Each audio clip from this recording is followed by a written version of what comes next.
Hello అండి, welcome back to Saiman YouTube channel. ఈరోజు మన ఛానల్లో అయితే పచ్చి మామిడికాయ తురుము ఎలా తయారు చేసుకోవాలో చూపిస్తాను.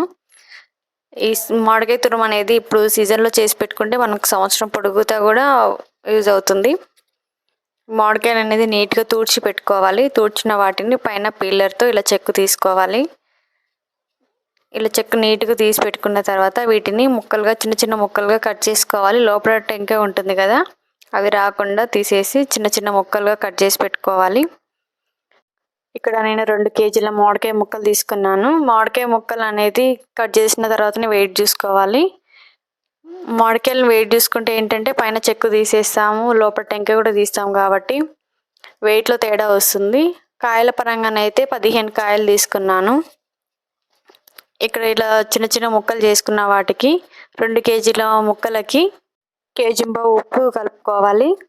ముక్కలు అయితే 2 కేజీలు, కాయల పరంగా తీసుకుంటే 15 కాయలకి కేజీంబావు ఉప్పు వేసుకోవాలి. ఇక్కడ చాలా ఉన్నాయి కాబట్టి నేను మిక్సీలో వేసుకొని గ్రైండ్ చేసుకున్నాను. ఇలా గ్రైండ్ చేసుకున్న దాన్ని ఒక జార్లో కానీ లేకపోతే ఒక జాడీలో కానీ నిల్వ చేసుకుంటే మనకు సంవత్సరం పాటు నిల్వ ఉంటుంది. ఈ వీడియో అయితే మీకు నచ్చినట్టయితే లైక్ చేయండి, సబ్స్క్రైబ్ చేసుకోండి. Thank you for watching.